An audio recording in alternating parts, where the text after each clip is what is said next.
I'm a Ph.D. candidate here at NYU, and I wanted to thank you all for coming out tonight. I know it's rainy and it's been a really long day, so thank you for being here. And thank you to Ilker, my co-organizer, and to the Kevorkian Center for making all of this possible. I'm very honored to be introducing Professor W.J.T. Mitchell tonight, whose work has really influenced my thinking around Israel-Palestine and visual politics of landscape. So W.J.T. Mitchell is a Gaylord Donnelley Distinguished Service Professor of English and Art History at the University of Chicago.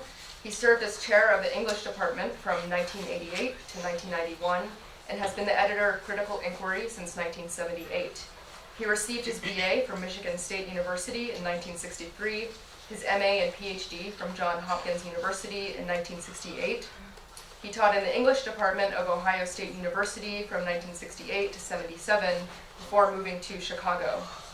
He is a member of the American Philosophical Society, the British Academy, and the American Academy of Arts and Sciences. He is the recipient of the University of Chicago Award for Distinguished Graduate Teaching and the College Art Association's Lifetime Achievement Award for the teaching of art history. So please join me in welcoming W.J.T. Mitchell. Thank you.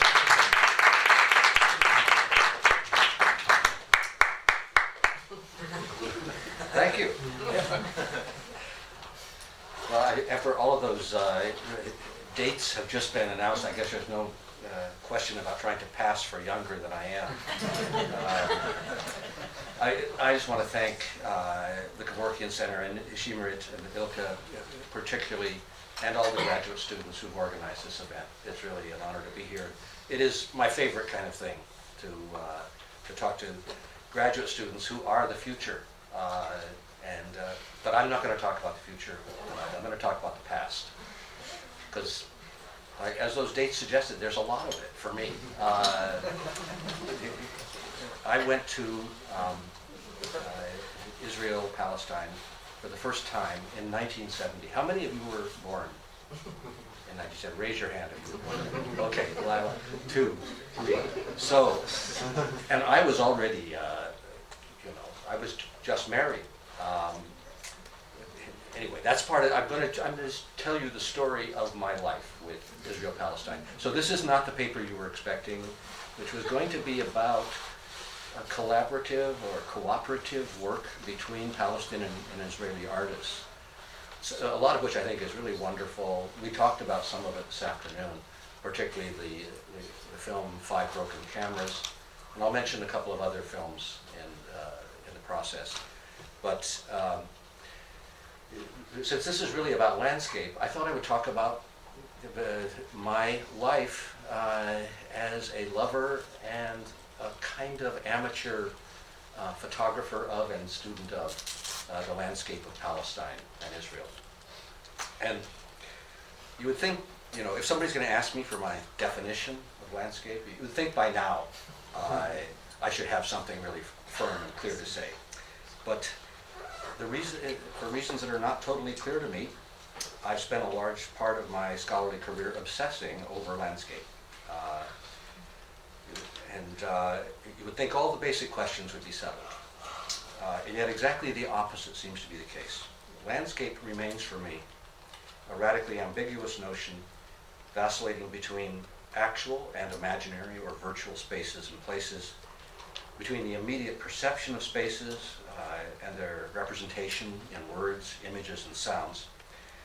It's therefore far from clear whether landscape provides an adequate theoretical foundation or ground for thinking about the wide range of issues that are going to be discussed here. Spaces, places, regions, locations and dislocations, sites, spelled with a GH, non-sites, countrysides and cityscapes, mediascapes, border zones, territories and terrains, natural and artificial environments, ecologies and iconologies, not to mention the metaphor of ground as such, whether it's a special hallowed ground or simply the blank, empty ground against which any conceivable figure or form has to be presented, the blank canvas that an artist begins with. So before I get to the main topic, the question of the contested landscape uh, applied to that specific place called Israel-Palestine, the Middle East, or our own country, the U.S., or this entire paradox of a localized world, I want to acknowledge at the outset that the idea of landscape itself is deeply contested. So the very notion of an uncontested landscape that would serve as a ground, much less a common ground for our discussions, is going to have to be put in question. In Landscape and Power, basically, I've never written a book on landscape. I've written a few essays, and Landscape and Power was the first collection of them, with a lot of other terrific scholars. I suggested, when I figured out after the second edition came out, that I had missed something in the first edition. And that's that the desire for a master term or a grounding concept might be better posed in terms of a triangulation of the topic around the categories of space, place, and landscape as three parameters of a topic that itself has no proper name.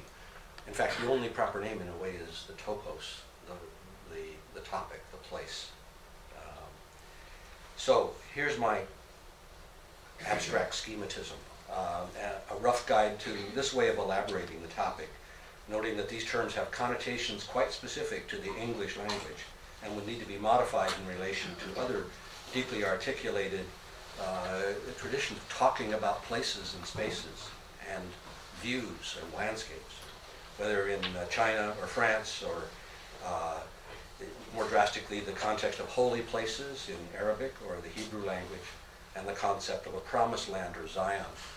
I was talking to the director of the Kevorkian Center just before coming down here, and he said, a collection of my essays has been translated into Hebrew, and the title I gave it was Holy Landscape, which of course plays on holy land.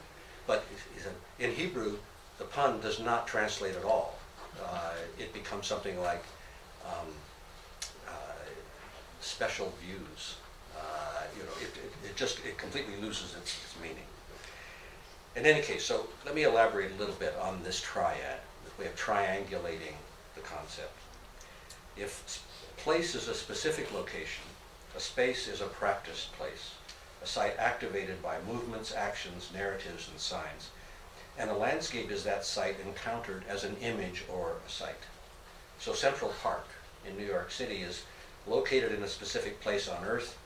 It's the site of innumerable activities and practices. It's consumed and was designed to be consumed as a series of picturesque tableaus or landscapes derived from European landscape painting, and particularly from the work of the English landscape artists.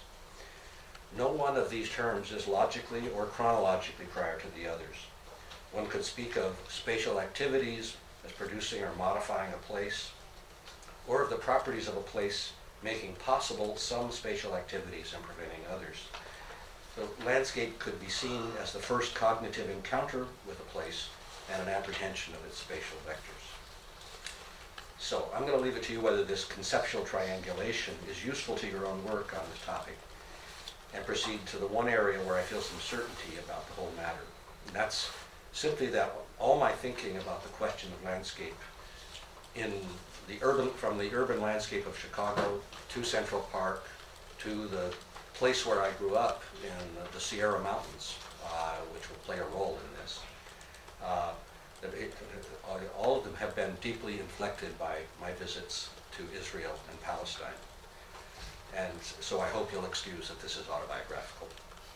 And I'm calling it The Musings of an American Drifter in Israel-Palestine. And I don't know if the word drifter, how it translates, sounds pretty, it's not the same as a grifter. A grifter is a con man. We have a grifter for president. But a drifter is, if you grow up in the West, Western United States, cowboys were often drifters. They drifted from one job to another. They didn't hang around. And you know, the old Western movies, they always ended up with somebody riding off toward the horizon. So that's in some sense, the persona for my own role in all of this. I'm going to use the hyphenated name Israel-Palestine to designate the place, and for many reasons I think it is the true proper name of, I'm going to use the proposition, this country, because I actually wrote this originally in 2006 for a conference at Bezalel Institute and then a couple of other Israeli universities. This was commissioned by the Israelis. They said they wanted to use it as an intro to the collection of essays in Hebrew. So, but I think Israel-Palestine is the proper name of the place we're talking about. Whatever it turns out to be the fate of Israel-Palestine, whether it divides itself into two independent sovereign nations or merges into a binational state, it will have been born from a protracted gestation as a pair of something like Siamese twins, joined at all the vital organs and yet separated by the teeth and claws with which each twin tears at its uncanny double. And the image of twins or doubles, I hope, is more than a casual metaphor. Both peoples are born into a narrative of dispossession and diaspora, centered in a return to the very same place, space, and landscape. Both are Semitic peoples that draw their lineage from this region of the world. Again, when I use the word this, imagine I'm not speaking here, I'm speaking in Jerusalem. The Jews transferring, and each has found a way to portray itself as the victim of the other's violence. The Jews transferring the memory of the European Holocaust onto a freshly minted fear of Arab anti-Semitism, and the Palestinians finding themselves in the position of being, as Edward Said put it, Jews of the Jews, hemmed into open-air prisons in the West Bank and Gaza. So a kind of, in many other ways, there's no symmetry at all. I'm not arguing for some kind of symmetry between these people, but there are certain analogies that one has to feel if you spend very much time around Jews, Arabs, Israelis, Palestinians, people, especially those who converse with each other, have something to do with each other. My first visit to Israel-Palestine was with my wife, who was pregnant with our first child, during the Independence Day celebrations in the spring of 1970, at the height of Israeli triumphalism over the '67 war. American Phantom jets were flying in formation over Jerusalem as the crowds chanted, "Phantoms, Nixon, Phantoms, Nixon." The few Palestinians we encountered seemed resigned to defeat and hopeful that a period of stability lay ahead. We stayed at the Imperial Hotel just inside the Jaffa gate, and the proprietor, a Christian Palestinian, sort of took us under his wing. He invited us to dinner in his private apartments, and we asked him how he felt about the '67 war and the conquest, and he said he hoped that the Israelis would be magnanimous conquerors and assure everyone peace and prosperity. He said, life wasn't horrible under the British, it wasn't so bad under the Ottomans. My great-grandfather, he showed me the family tree, which went back to 500 years. And so he said, conquest is nothing new. We've lived with conquerors before. So there was this moment, that was what our perception was in 1970. A hope that the Israelis would be magnanimous conquerors. But then we met a teenage boy who guided us on illegal rooftops excursions over the old city. We later found out we weren't supposed to do this. We could have been shot on sight, roaming over the rooftops. Very, very exciting, and we were very, very young and foolish. And as we sat smoking hashish and looking across the valley to the Mount of Olives, he informed us that he had two aims in life. One was, first, to get to America, and the second, he said, I need to kill a Jew. I had not informed him, of course, that my wife is Jewish, and needless to say, we stopped hanging around with this young man after that. So the landscape of Israel-Palestine at that period seemed to me strange and exotic, and yet strangely familiar at the same time. In strict Freudian terms, it was an uncanny landscape saturated with a feeling of deja vu. Part of the familiarity stemmed from the circulation of images and stereotypes of the Holy Land, postcards and tourist brochures. Most notably, a postcard which I lost long ago. I've been looking for it, and you know how you gather things. A postcard of a desert scene. It was an Israeli postcard, with a Bedouin on a camel in the middle distance, framed under a palm tree, and in the shaded foreground, something you didn't see right away, a coil of barbed wire. I had seen barbed wire everywhere in my childhood in Nevada, where it was used to create vast fences for cattle, but I'd never seen it coiled in this way, used for human fencing, outside of G.I. Joe comic books. Beyond that, the landscape of Palestine-Israel provoked a deeper resonance with the childhood landscape of the American West, particularly the deserts of Utah and Nevada, where I grew up. And this wasn't simply a matter of topographic resemblance, that is, a rugged, arid landscape with gullies, ravines, sun-baked vegetation. It was also based in the sense of the cultural and political landscape as a frontier zone, a space filled with a sense of futurity and possibility, accompanied by an unmistakable undertone of violence.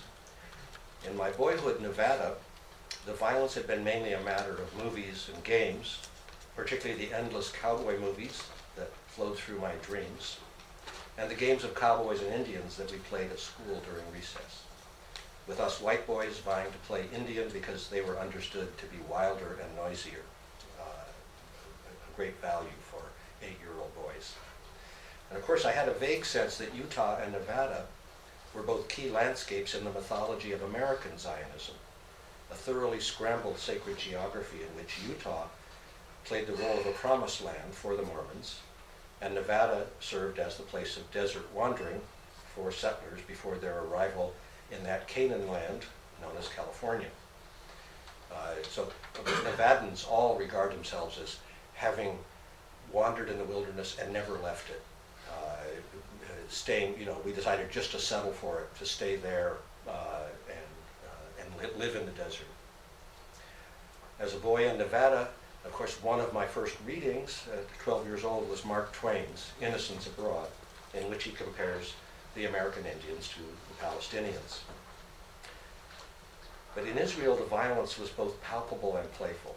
Our hotel keeper pointed out in the apartment we were staying in the fresh pockmarks in the stone casements of our window left by the bullets of automatic weapons. And the celebrating Israelis were joyously hitting each other on the head with plastic hammers. I've never been able to understand this ritual. Hammers made this kind of awful sound. Everybody was banging each other on the head.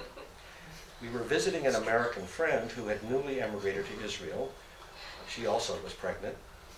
And she had become a passionate and idealistic Zionist who believed in the mission of Israel as the new frontier of democracy. Don't forget, this is the 1960s, the long 1960s.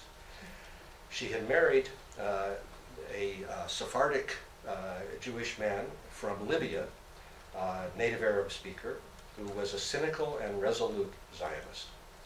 He laughed at his new wife's Ashkenazi attitudes, especially her attribution of anti-Semitism to the Palestinians. His view, which he repeated many times, was that the Palestinians' hatred of Jews or of Israel had nothing to do with anti-Semitism, but was an entirely understandable and pragmatic emotion. As Benny said, we have taken their land and we're not going to give it back. There's nothing anti-Semitic about that. Well, 17 years passed before I returned to Israel, this time with my 13-year-old son, Gabriel. The occasion was a conference entitled Landscape Artifact Text at Bar-Ilan University. If any of you know the Israeli university system, you know Bar-Ilan is a special place. Very, very right-wing. I was asked to deliver the opening address, and I wrote a paper called Imperial Landscape, which became the opening essay of Landscape and Power. The basic argument of this paper, based in the pioneering work of John Barrell on the English countryside, was that landscape aesthetics has a deep connection with imperialism and colonialism. Big news in those days. Now, I feel like I actually have nothing to teach you guys. Listening to the talks today, I've been furiously taking notes. I should be taking classes from you. So my examples were drawn from the antipodes. Am I pronouncing that correctly? Or the antipodes, I never know. The antipodes of Western empires. The circumference exemplified by the British Empire's representations of New Zealand. And maybe I should quickly go forward. These are just to remind you why somebody from Nevada might start to feel at home in Israel. This is where I grew up. It's a dirt road from our ranch. We didn't own the ranch, we were renting the ranch house.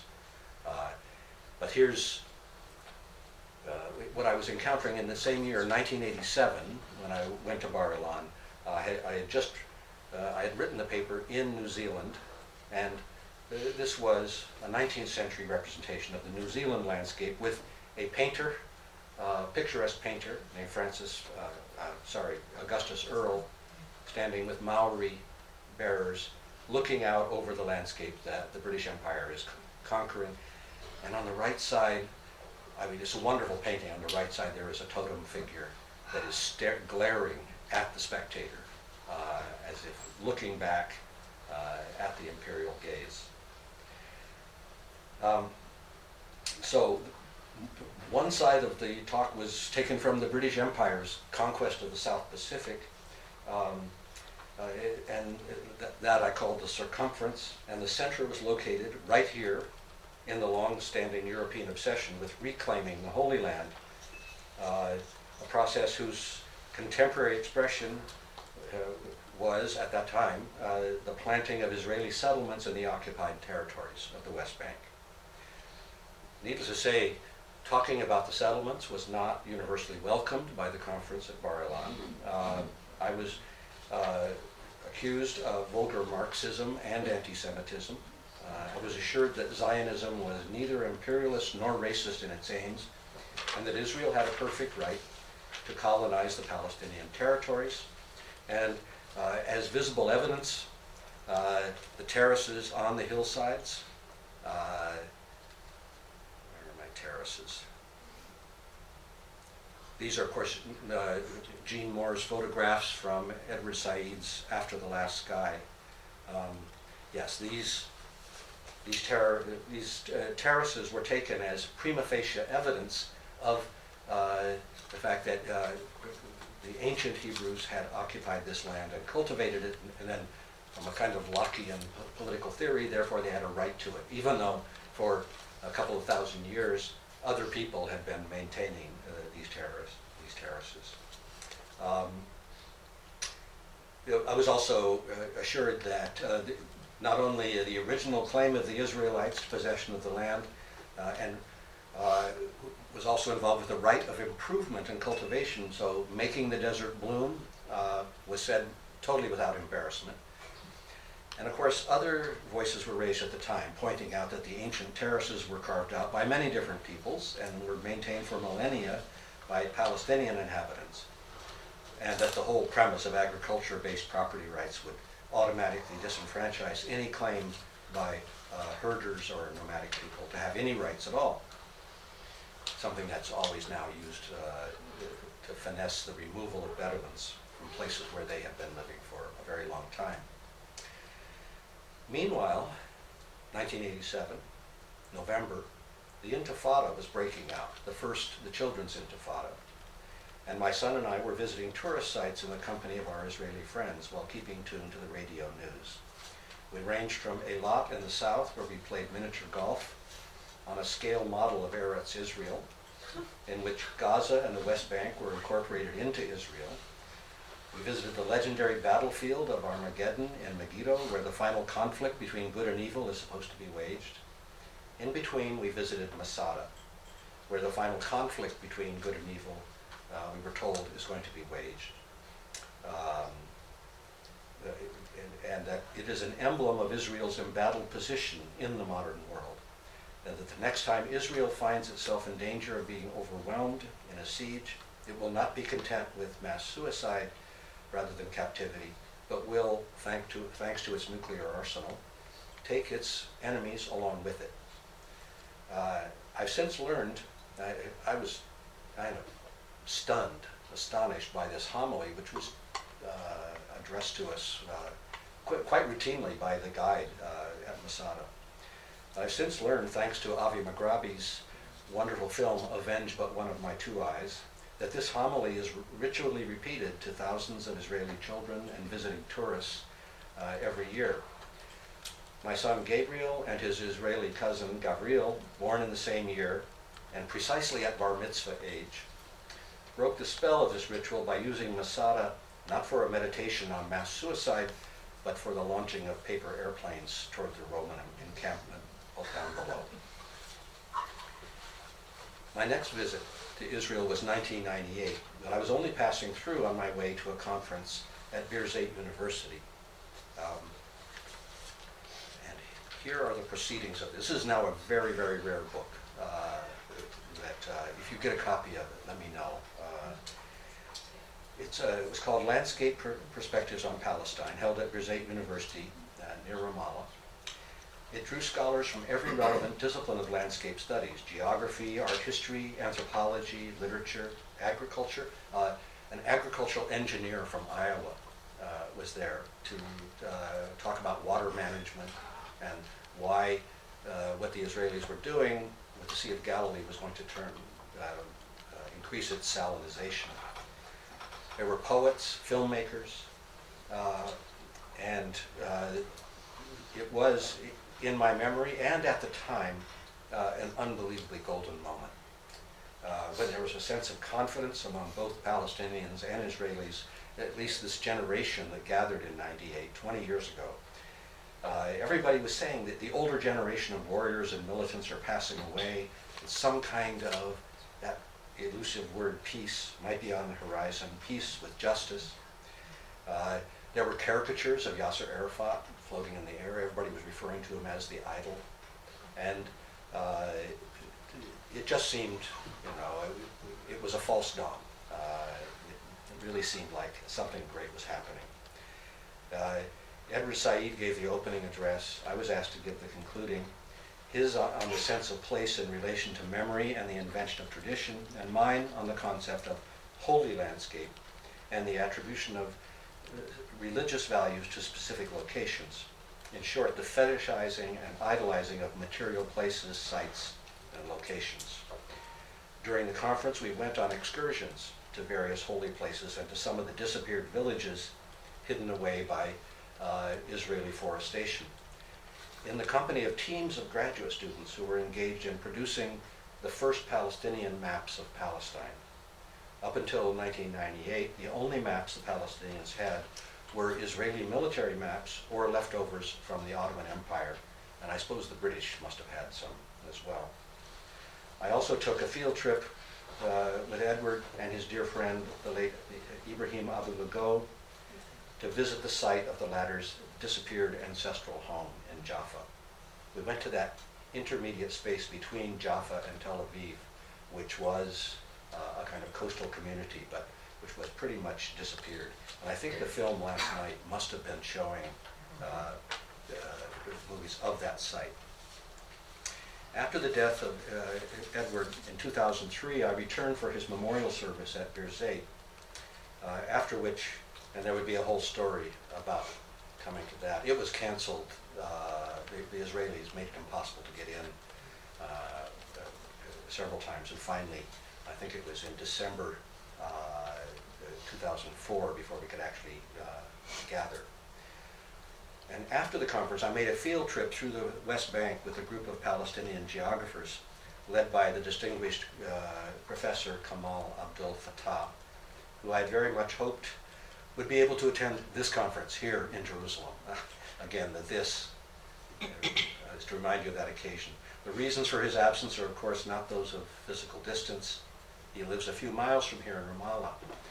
His remoteness is a matter of conflicting landscapes and divided social spaces, punctuated by the security wall on the one hand, and the Palestinian boycott of Israeli universities on the other. At this moment, when I first gave this paper, I was kind of either indifferent or opposed to the boycott. And I've changed my mind since. And I'm still uneasy about every aspect of the boycott. I mean, not that I'm going to take it back. It's just that the consequence of joining the boycott, for me, I don't think I thought it through, that I wouldn't be able to go back to Palestine. I think I basically resigned myself that, okay, from now on, I am outside of that possibility. So I'm bringing all this up to put in perspective my experience with the landscapes of Israel and Palestine as mediated through an American frame, and to clarify their role in all the work I've done on the topic of landscape more generally.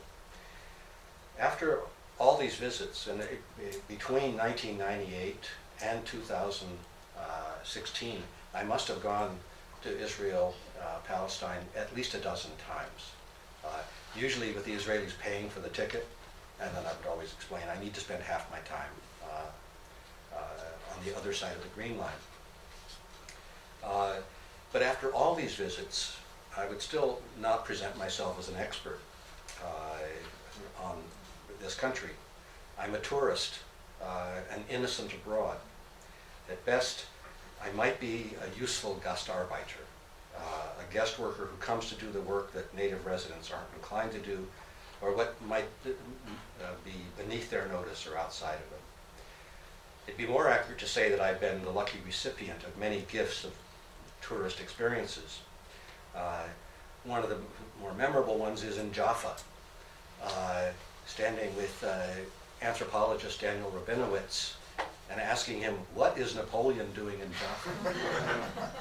And I'm sure everybody in this room knows what Napoleon was doing in Jaffa. And this was in relation to the conquest of Egypt, and it was his moment of announcing the future for Palestine. He said, you know what? We need to make this a European buffer state, and it would be great if the Jews of Europe could be encouraged to settle here. And then we would have it would be a way of using the Jews to create what the Crusaders were never able to do. That is to take this country for Europe. So, I mean, just in that little statue, in that moment, I'm sure people who know more about this will want to discuss it in more detail. A whole relation between the United States, Europe, Christianity, Judaism, Zionism was all kind of encapsulated in that moment. They looked at that from one point of view and then looked down the beach toward Tel Aviv and that blank space in between along the coast, which is where Ibrahim Abu Lugo's ancestral home was. I was also the lucky recipient of critical tours by artists like Larry Abramson, who had my essays translated into Hebrew and showed me sites that tourists don't normally look at. These are, we talked about ruins earlier. These are, you might call artificial ruins or follies. The English landscape artists pioneered this idea of when you have a landscape, you want to have something in it that looks ancient, as if nature had ruined it for you to produce a picturesque effect. Well, these are adornments to freeways around Jerusalem, and they're supposed to look like kind of collapsed Palestinian structures. So what I've experienced and worked to understand in my work on landscape is a series of passages through spaces and places, sometimes in the company of experts, sometimes in just solitary astonishment. If I have a perspective to offer on the meaning of landscape, it is of one who is just passing through. As the drifter always says when the sheriff stops him as he comes into a western town, just passing through. The sheriff invariably represents, of course, the stability and rootedness of the frontier settlement, the possibility that an orderly society might be established. The drifter, on the other hand, is the constant threat to that order, the wanderer who, as Huckleberry Finn does, lights out for the territory, or rides off to the horizon. The fact that the drifter sometimes plays the temporary role of the sheriff, leaving only after order has been restored, is worth thinking about. Could this be the scenario that underlies the mythic and mostly fraudulent role that the United States is supposed to play as the honest broker between the Palestinians and Israelis? To be absolutely clear then, I did not come to this place then as an honest broker, but as an avowed partisan of the Palestinian people's claims to justice, and as a friend of Israel's better angels, having been a tourist on both sides of the Green Line, both sides of the security wall. I have to say I hated the suicide bombs, the rocket attacks, and the military occupations to which they were a response, not to mention the flow of anxiety and paranoia that keeps Israelis in its grip almost as much as I hated the grinding humiliation and economic strangulation of the Palestinian people.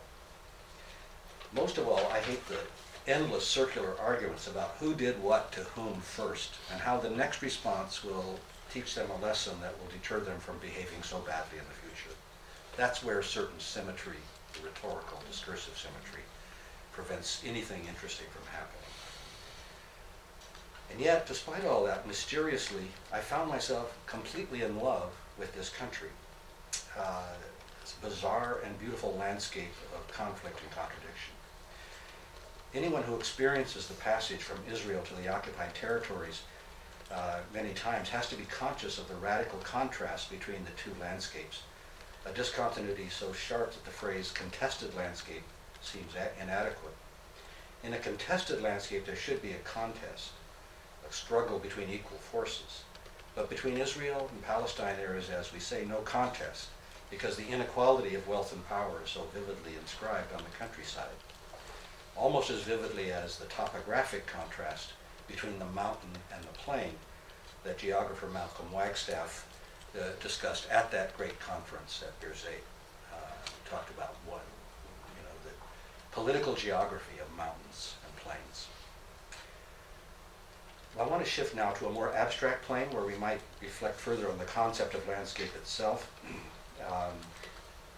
What makes it, and it's a real question, what makes landscape as a visual, graphic, spatial representation of place a useful tool for focusing the moral and political forces that divide peoples from one another? I think we need to raise this question seriously because it isn't self-evident that landscape tells us anything about social and political realities that aren't better dealt with in historical narrative, sociological studies, and journalism. Landscapes are generally the result of forces that can best be captured in these time and language-based media. Landscapes and social spaces are, according to this account, just the setting or background in which human struggles are waged. And once the human actors have left the stage, they return to being nothing but mute, inarticulate spaces, the places where something has taken place and then disappeared into the past. As the film Recollection, which we saw last night, which I completely misunderstood. I didn't know that it was found footage. I thought the director had made the footage. It was so, we discussed it afterwards, tried to make sense of it. It was, I just realized today, talking to people who understood what kind of film it was, that I had no clue. But I saw all of it. I saw the landscapes. I even recognized some of them. I thought, that's Jaffa, isn't it? So very, very weird when you realize that landscape in some ways is a mute signifier. It doesn't tell you anything. And ultimately, it's a kind of a blank slate. And certain artists, like Larry Abramson, has suggested that this is in some ways what Israeli settlements construct for themselves. This is his picture of a settler's house with a kind of blue sky and a green lawn. Israel's utopia. Or this composition by Larry, which shows the Palestinian landscape vertically. This is the vertical geography, which shows the stacking of ruins of every civilization that has conquered this one part of the world over and over again. But this is the landscape that I fell in love with, walking with Kamal Fatah over the countryside, discovering what he said was the ruins of an Ottoman fort, and not fresh ruins, but ruins from the 17th century, before the cutoff, the 1700 cutoff for antiquities. He said this is a remote but direct result of the defeat of the Turks at the walls of Vienna, a little pile of rocks on the ground. Or this scene right behind the best Eastern hotel in Ramallah. You wouldn't see this anymore because it's all been gentrified and covered with skyscrapers, but this is the shot I took in 2003 when I was there for Edwards Memorial. So what does landscape tell us? I mean, I'm being just quite literally. We have to go somewhere else, in other words, to find. We have to dig into it. We have to go outside of it in order to learn about it. Insofar as the object of a contested landscape is the land itself in its imaginary, symbolic, and real dimensions, the landscape can play the role of a causal agent, even a casus belli, a cause of war. It's not simply a passive space for human activity like a backdrop, but a material condition and a symbolic object of great value, worth killing and dying for. A holy land or sacred territory is, in the most orthodox religious terms, an idol that demands human sacrifice, a Moloch that devours its children. Martin Buber came close to saying this when he observed that everyone who lives in the land of Israel is like the man that has a God, and everyone that lives abroad is like the man who has no God.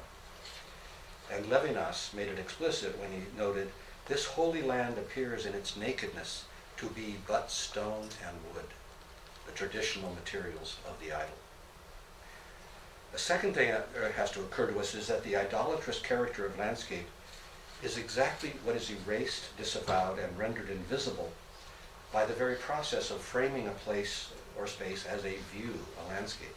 If an idol is a graven image, a thing that has a figure and form, like an icon or a statue, with a face and, as the Psalm says, eyes that see not, ears that hear not, and mouths that speak not, the landscape should be merely the space or ground in which the idol makes its appearance, and which can easily be purified by its disappearance. Numbers 33:52 admonishes the arriving settlers. When you cross the Jordan into Canaan, drive out all the inhabitants of the land before you. Destroy all their carved images and their cast idols, and demolish all their high places. Take possession of the land and settle in it, for I have given you the land to possess.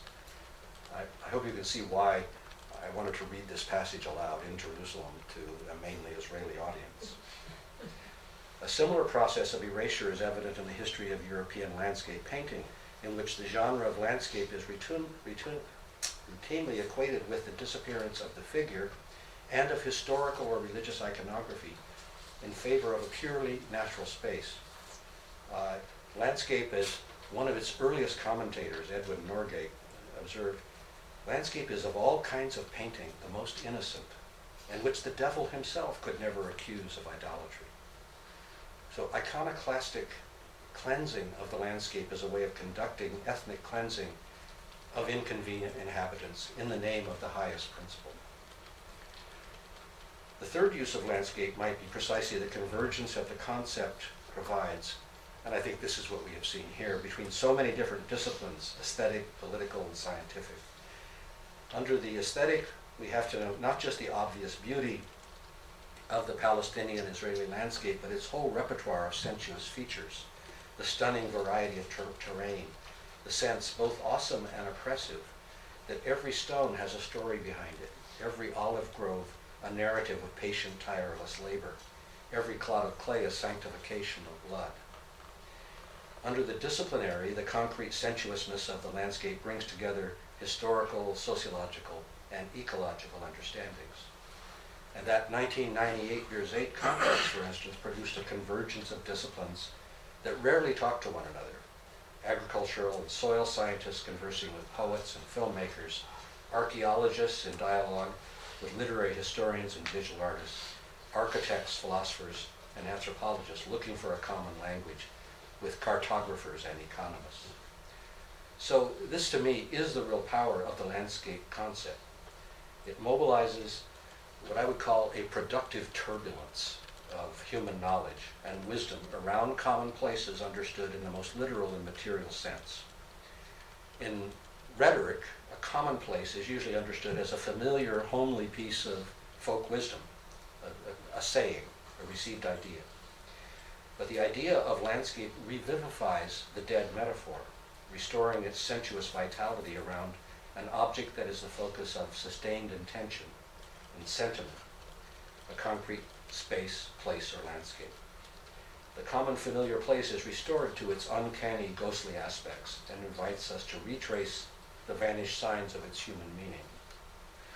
The very process, often contested, of naming and identifying this object is part of its dynamism.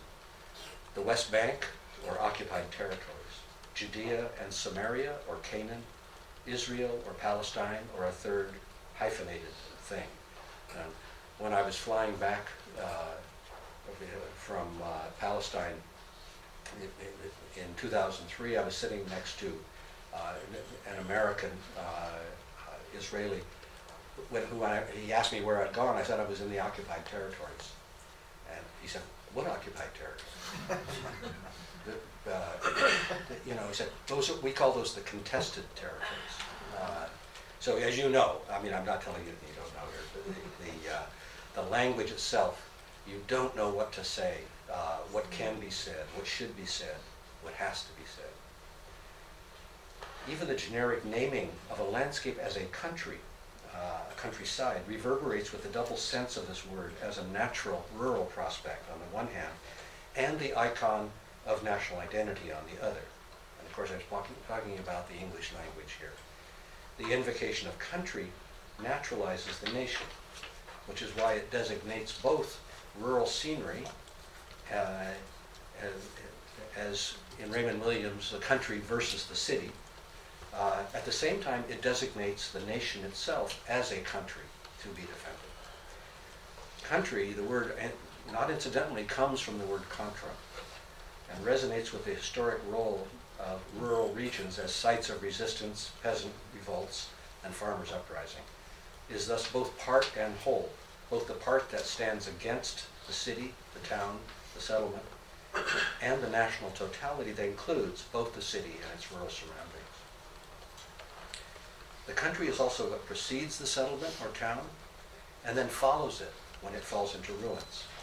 The disappearance of figures and forms from the landscape can thus be seen as a natural process, a kind of entropy that causes the signs of inhabitation, settlement, and of both human conflict and peaceful settlement to fade into illegibility, the dead bodies sinking into unmarked graves, the hedgerows, as Wordsworth describes them in Tintern Abbey, hardly hedgerows, little lines of sportive wood run wild. But the process of erasure and fading of marks and figures in the landscape isn't merely a result of natural entropy. It's also, obviously, accelerated by human activity as a stage managing of the landscape to cover up the traces of violence, or, conversely, to keep the scars visible. The most obvious example of this is the hundreds of disappeared Palestinian villages hidden inside Israeli forests. Simon Schema described this tree planting as a kind of symbolic beautification in his book Landscape and Memory, describing the trees as proxy immigrants and the rooted forest as the opposite landscape to a place of drifting sand.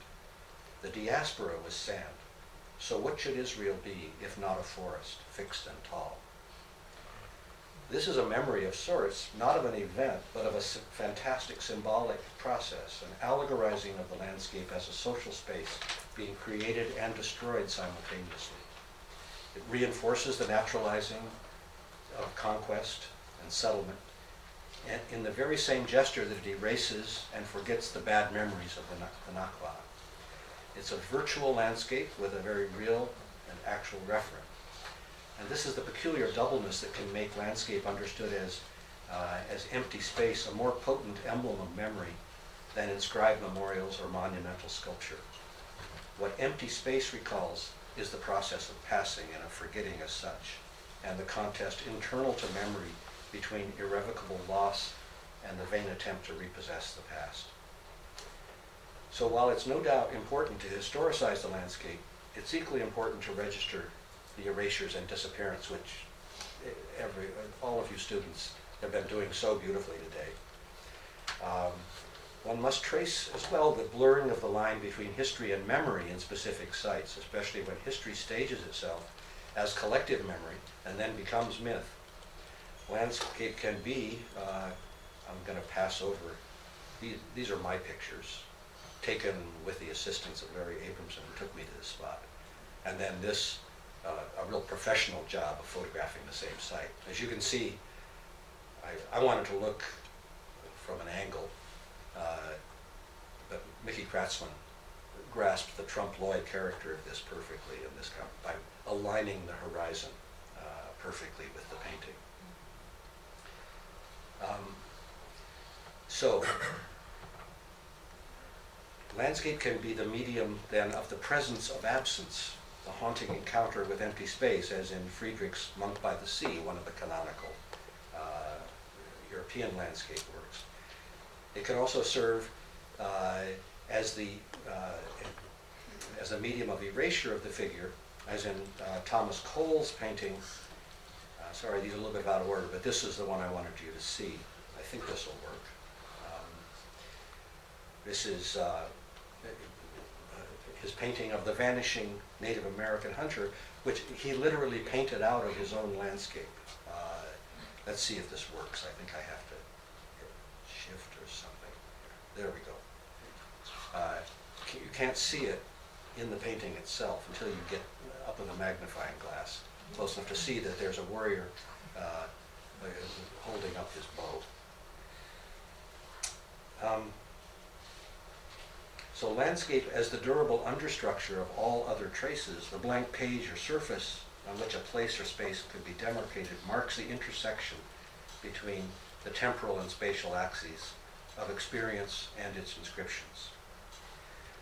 The allegorical fantasy of making the desert bloom and planting settler colonists while expelling native inhabitants has now given way, and you have to remember the date of this is 2006, to a kind of hideous parody of a different kind of sowing and harvesting of seeds in the actions of the Israeli Defense Force in the last 72 hours in Lebanon in August 2006. As everyone in that room was aware, over 1 million cluster bombs were dropped in southern Lebanon, effectively salting the earth and making it not simply sterile, but actively hostile and toxic to human life. This act, according to Shimon Peres, was carried out without the knowledge or approval of the Army's high command, with consequences that will last for many years to come.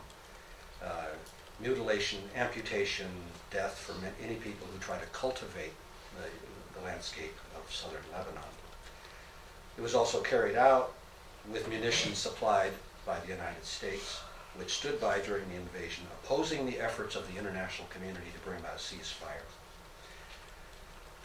So the security wall, cluster bombing of southern Lebanon have taken the contested landscape of war into a new pitch of intensity and cruelty, far beyond my hotel keeper in 1970 who said, maybe they'll be good, nice conquerors. He could have ever predicted. When combined with the techniques of electronic spatial surveillance, real-time simulations of battlefields that are being pioneered by Israeli engineers. One reason why I'm willing to boycott Israeli universities is because the technical side is involved in so much research to develop the technologies of surveillance and control of populations. So it's a wonder that any trace of resistance continues, and yet miraculously somehow it does. What is the secret of the resistance? If I knew, I wouldn't say, for fear it would be appropriated or neutralized. I must emphasize that by resistance I don't mean the futile cycle of rocket attacks, to only strengthen the hands of extremists and settlers. I mean what the late John Berger referred to as the undefeated despair of the Palestinians, a resolution to continue existing in this place, as enrooted and stubborn as the cactus and the olive trees that are so lovingly planted and nurtured. How is it that we are still alive is a typical Palestinian question, followed by the equally typical answer that I often heard. It's because there's a shortage of death. Unfortunately, such shortages are brief, and a surplus of death periodically sweeps over Israel-Palestine, always more intensely for the Palestinians. At the present time, 2006, the Palestinians have figured out a way to produce their own deaths without help from Israel via a low-level civil war between Fatah and Hamas. Remember, this is when George W. Bush insisted that there be elections at exactly the wrong time, and then armed a Fatah regiment to try to go in and subdue Hamas in Gaza, with disastrous consequences for everybody. So this was just another mirroring of the Israelis, who seemed at that time fully capable of descending into civil war themselves if the right conditions were met. I felt at that time what Karl Popper called a radical center has yet to be found, a common ground where the contested landscape could be surveyed and shared.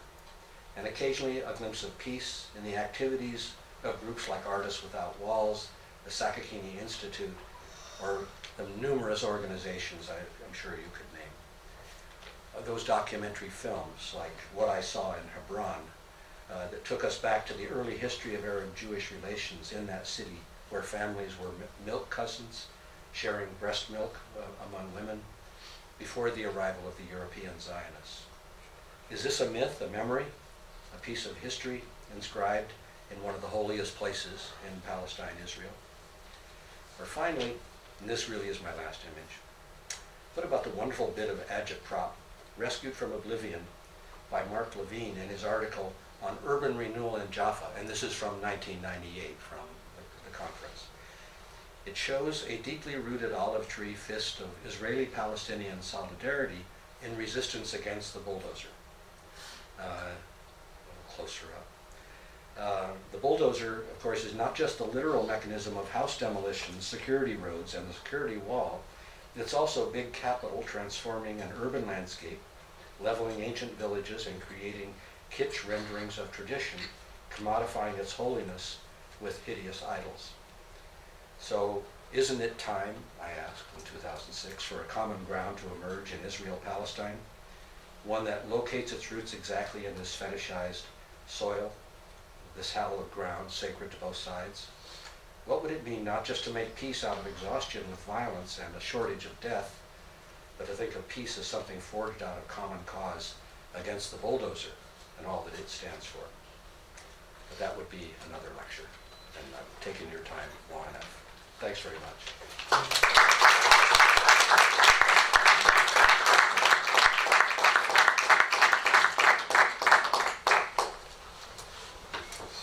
So let's discuss.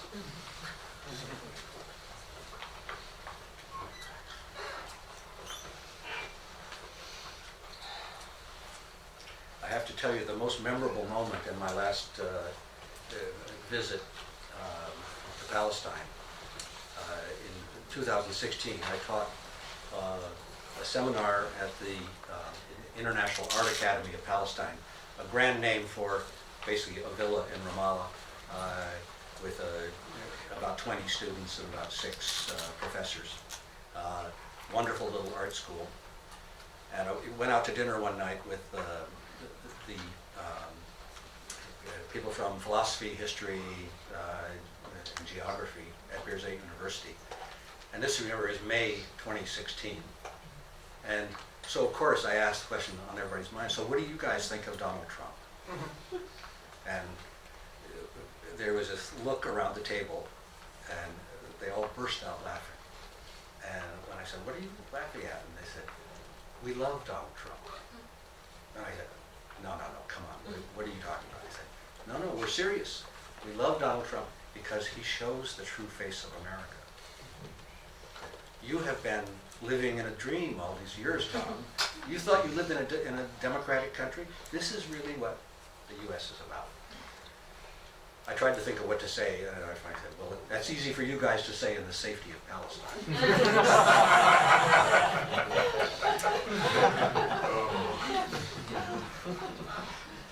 And then we went on drinking.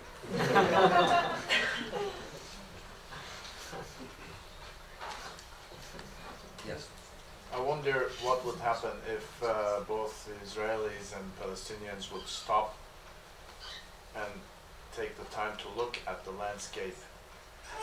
Well, And then, here's a moment. I mean, one of my other was the great essayist, writer from W.J.T. I don't know if I'm pronouncing his name correctly, Raja Shahideh, has a book called Palestinian Walks. I often teach the last chapter of that book, or I tell people to read the whole book. The last chapter is about an Israeli settler who sees at the countryside itself that there's something magical. It's just a beautiful place in the mountains. And Raja is on one of his long rambling walks, and they encounter each other, and they smoke a joint. And they look at the countryside together. And he said, for about a half hour, they are just two human beings in this incredible place. History has dropped away. It's what we call the collective phenomenology or something like that. In any case, they realize something about each other, and then they see in the distance some other settlers coming, and the magic moment passes. But I think Raja is right to find that moment. There's got to be that moment somewhere that has to be built on. That would have been the moments of the other paper that I could have given would have been about moments when, like in the film Five Broken Cameras, or Avi Maghrabi's film Avenge But One of My Two Eyes, which is all framed around a telephone conversation between an Israeli film director, Maghrabi himself, sitting on his telephone talking to a friend in Ramallah and getting the latest news. He's watching on TV what Israeli television is telling him, and then he's getting by phone what somebody in Ramallah is telling him. And the whole film is framed inside that, a conversation between people who cannot really, it'd be very difficult for them to be face to face. But there is something, a common love that emerges from it. Very difficult, but real.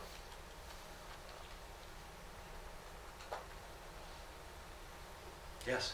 So I'm interested in you referring to yourself as a tourist, because in some ways calling oneself a tourist kind of scrubs away the veneer of expertise that an academic might claim. And so I'm wondering what referring to yourself as a tourist does for you as opposed to a writer, an average man, a wanderer even, and if that has ramifications for how you might view other academics. Yeah, it's a great question. It's simply a way of trying to tell the truth. I feel like, look, I do not read or speak either Hebrew or Arabic. How could I be an expert? No way. The only thing I'm expert at is being there, seeing things, feeling things, talking to people. In that sense, maybe at best I could be a kind of a journalist who does some background research, reads the fine print in the tour guide, thinks about the tour guide. So it's very deliberate, and that's why I connected it to my love of that figure from the Western movies that I grew up on. That is the cowboy drifter who is just passing through, because I have no intention to settle in Israel-Palestine. I don't know where it would be. It would be in the country for sure. It would be in the mountains. It would be in Palestine. If somebody said, you could have this villa for a year, I think I would snap it up. But no, it's very deliberate. I think it's a way trying to come to terms with my own lack of expertise, I mean, I do feel like I'm an expert in the theory of landscape. That's, you know, the kind of philosophical study of space, place, and landscape. That's what one of the seminars that I teach. And there, I'm not a tourist in landscape theory. I know quite a bit about it. And particularly as it applies to the British Empire and to the tradition of European landscape painting. But the great thing about landscape studies, to me, is it is a way of taking tourism and putting it to work.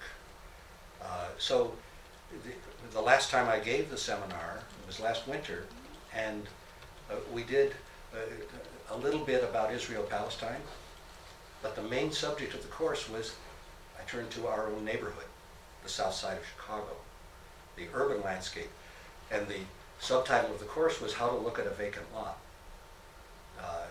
As you may know, racial clearance and ethnic cleansing, not just something happens somewhere else. The south side of Chicago has lost thousands of African Americans over the last 20 years by a deliberate economic removal process. After being herded into a ghetto in the earlier part of the 20th century, now that real estate is becoming valuable, so black people have to be moved out. And I'm sorry to say that one of the principal agents of this is our former president, Barack Obama, who has decided he needs to build a monument to himself in Jackson Park. A great picturesque landscape designed by Frederick Law Olmsted, the designer of Central Park. So, it's complicated. So my expertise is not in Israel-Palestine, but in thinking about landscape. Yes, in the back. So thank you for the talk. As much as I understand the sentiments of romanticization of the landscape in Palestine, especially because I'm also from there, and I also grew up with this narrative of the Holy Land, and exposed to tourists who also come there and treat it like walk the land and whatnot, to relive the story, whatever religious story and whatnot. I'm a bit missing in your talk kind of a conversation in relationship to the way in which the Israeli state have destroyed the landscape, especially in the West Bank. I mean, also we can look at the north and the Galilee in different forms. I mean, because Palestinians in the Galilee can't really expand, so they go vertically and not horizontally, vertical. And that also shifts the way their landscape is transforming because of policies. But in the West Bank, especially around the urban areas like Jerusalem, Ramallah, Nablus, and whatnot, the presence of the wall and the presence of the ratification of so many checkpoints at Columbia used to be just 4 or 5 big block stones in 2003. But now it's it takes so much space, it cuts, it's full of dust with the wall, the landscape is dusty, so it's very hard not to go back to that very realistic, and kind of to have, so I'm missing these kind of moments, which I've read in your earlier work about the landscape, where there is a strong emphasis on the way in which regime, state, militarism utilize the landscape for incarceration, for estrangement or displacement. A lot of Palestinians, it's that's what they wake up to, especially in Abu Dis, this one.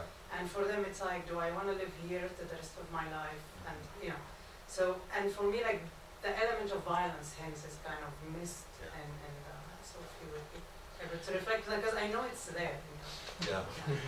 It's in some ways that's the moment when the tourist finds out something that is not obvious. Although with the wall, I mean, it has become a destination for tourism now. People looking for traces of Banksy on it. The use of it as a support for murals, and I know there's a debate. I got this at during my seminar in Ramallah, a debate between artists about what to do with the wall? Should it be treated as a support, a blank screen for putting signs and symbols and images on, or should it be left blank as a kind of reproach, a statement, you know, of the naked brutality of this occupation? So, and this wall, this weird attempt at beautification and redemption, this is before the big security wall, which I take it, by the way, occupies more space in the state of Israel, takes up more ground than the city of Jerusalem itself. I mean, it's an enormous thing because, you know, it isn't just a wall line down the landscape. On each side, a military wall of that kind, like Trump's border wall, creates a zone, a killing zone on each side. Because once you've got the wall, then you have to have another wall to protect the wall. 20% of this Palestinian state. 20%? 20%. Yeah. Yeah. Obama wants about 20% of Jackson Park, 20 acres. It's, so, you know, your point is very well taken. I didn't stress that, because partly I think because I'm already telling you a lot of things you know. I didn't want to just be telling you things you already know. I'm sure people here, many of you are much more expert in the intricacies of the occupation and the way it works spatially. And I've had some flavor of that in that little field trip with the geography department after Edwards Memorial in 2003. We went off in a VW van to go across the countryside, and of course we were stopped by an Israeli Humvee, made to get out of the car, stand by the side of the road, empty our pockets. I handed over my American passport, and this young Israeli soldier, still his face breaking out with acne, and he's weighted down with automatic weapons and walkie-talkies and armor. And he looks at my passport and says, "What are you doing here?" And I said, "Funny, I was about to ask you the same thing." And my Palestinian friends who were standing behind me, go, "Tom, shut the fuck up." We didn't get beat up. They let us go, and so that's. I mean, this is what what happens to a tourist. So I'm sort of just reporting an extended life as a tourist in relation to this particular country that with a lot of people in it who I love on both sides. But I'm not an expert on A.L. Weizmann is the person to talk to if you want to look at the technology of surveillance, the way the Israeli state controls space. And also, to me, the great tragedy now of Ramallah is not so much what the Israelis are doing to it, but what the Palestinians are cooperating and allowing to happen. The gentrification, the turning of it into a kind of mini Dubai, with glass and marble and steel and money pouring in. The Ramallah I love was much more scruffy, and I'm already a nostalgic tourist for earlier visits, particularly going to villages and meeting the village poet, or somebody's beautiful great-grandmother. So those are, that's why I wanted to say tourists, because the kind of information you're talking about, other people are much better at conveying that than I am. Yes? Yeah. So just as someone who has also visited Israel-Palestine as an outsider, I'm curious as to your thoughts on being a visitor in this space, and whether you've ever felt a certain responsibility to do anything in that time and space also outside of it, whether that's changed over time, and perhaps in the context of BDS, like what has that, gone through your mind? Because for me personally, it has a lot. Well, as I said, BDS has been a big struggle for me. It took me a long time to decide to publicly come out in favor of it, and because particularly, I'm fine with boycotting the military, the financial side of it, but my academic colleagues and artistic colleagues, that's a hard one. I don't want to minimize and make it seem like, well, BDS is just this easy thing, you make a statement. And then on the other hand, now I've been targeted by David Horowitz. So my poster was all over the University of Chicago's campus last year. Terrorist, a supporter of Hamas. As you may know, I get an extra paycheck from Hamas. And Canary Mission and all of that. That, in a way, I think my colleagues were all jealous that David Horowitz had decided to have a caricature of me on campus, because that's what tenure's for. I felt it was kind of an honor to be attacked.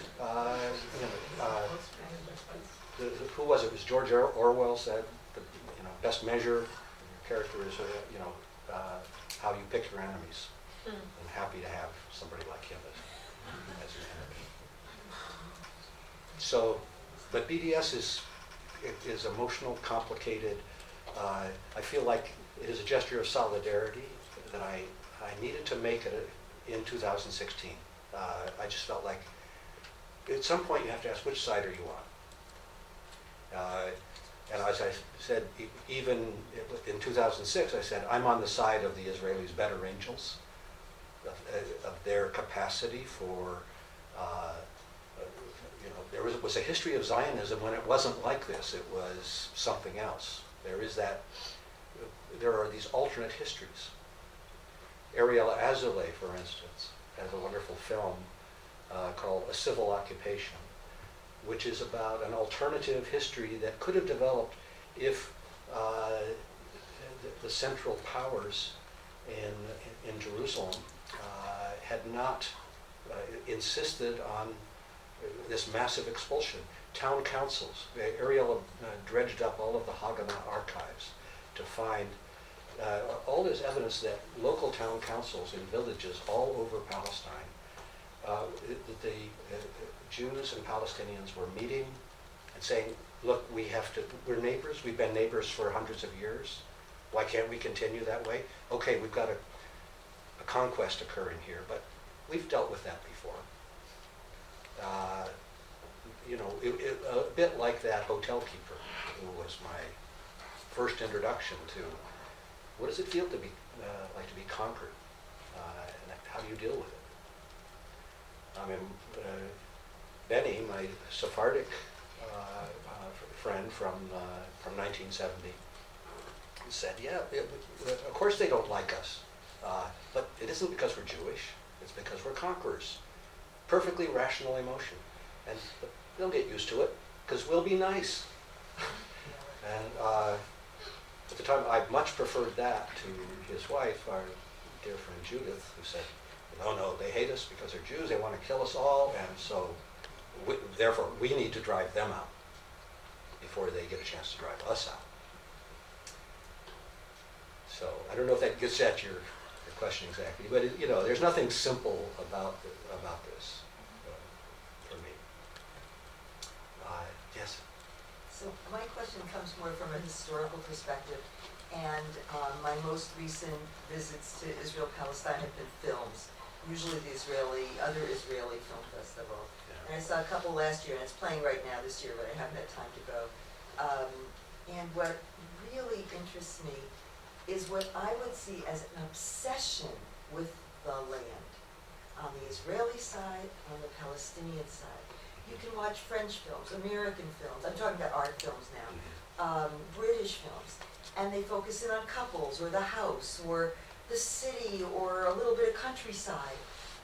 But in every film I saw last year, they're driving through the land, whether it's Palestine or it's Israel.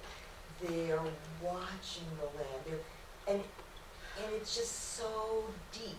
And historically, I wonder where that comes from, and if it really is different from what I see in other films and other, expressions of art. Well, I think you can find it in almost any culture. It's what Yves Hutuan called topophilia, the love of place. But the interesting thing about it, topophilia emerges most dramatically when you're threatened with displacement. So I think talk to Native Americans about the landscape, about Wounded Knee, or about the pipeline in North Dakota. The Lakota Sioux have definite feelings. There are sacred places all over the American West. Some years ago, I went on a field trip from Peterborough, Ontario to Ottawa during the winter in the company of an Ojibwe chief who got very drunk and very stoned as we were driving, and then insisted every mile on, we said, "You see that? That's all stolen land. Every bit of it. The university that, the Ottawa Museum, the National Museum, it's on stolen land." So I think the love of place and the feeling of rootedness in a space is, and you don't even have to be from there. This is the strange thing, of course, about Israel-Palestine. All of these different cultures that want to return and to reclaim their rightful possession of this place, including, this is why Christianity and Zionism has such a kind of deep relationship. As far as I can tell, you're a historian, you could probably correct me on this, Zionism is really a Christian invention. That was, and Napoleon was sort of saying that when he said, we have to hand this off. They will be our vanguard here. The Mormons also saw it. When Joseph Smith and the Mormons moved into Utah, he sent a delegation to the Holy Land, and they wrote letters back to Joseph Smith saying, now that the Mormons have found their Holy Land, and of course they were renaming all of Utah, places like Zion, Zion National Park. There is a River Jordan in Utah. It's basically a reinscribed holy landscape. And he said, and this is in the 1840s, and Joseph Smith's ambassador stands on the Mount of Olives, looks at Jerusalem and says, so the Mormons have now reclaimed our Holy Land, and our Palestinians are the Indians who live there. So it's time for the Jews to make their return. In the back here. Yeah. You mentioned a previous conversation that we had about on holy landscape. I just wanted to clarify and suggest some observation. Just the fact that in Hebrew and both in Hebrew and Arabic, the term for landscape does not contain the word land. Yeah. So translation of holy landscape to Hebrew would be something like holy scape. Yeah. And this makes me wonder whether taking the idea of landscape as it is developed in European and American culture and looking at the landscape in places like Palestine, there's something different about conception of both Israelis and Palestinians for what is. I'm not competent to say, the language of space, place, and landscape. It's one of the things I do, one of the great benefits of teaching at a place like University of Chicago. I say, how many languages do we have in this room? And I want each of you, we're going to produce a glossary of terms, and how would we translate these terms? The Chinese have probably the richest vocabulary. In the city of Suzhou, there's a guidebook for tourists who go to Suzhou that designates the 9 places that you must see, and each of them typifies a certain genre of spectacular nature, and they have no word for landscape. They translate it as something like mountains and waters. Country, another. And then, of course, we can always fall back on Latin, as Yifu Tuan did when he said topophilia, the love of place. So, yeah, I mean, your point is, this is all about translations that are always going to be inexact, imperfect. That's why when we did the second edition of Landscape and Power, I realized I wanted to decenter landscape and put it in relation to place and space. So that, you see, we really don't know what we're talking about. We have to triangulate what we're talking about, even in the English language, with these 3 different terms, to try to get at this. This thing has to do with our relationship to the world around us, to architecture, to natural places, unnatural places. Yes? I was intrigued that you mentioned the Indigenous American, because I just read Tommy Orange's Bear Bear, which is a collection of short stories that were released this summer about urban Indigenous folks in Oakland and sort of the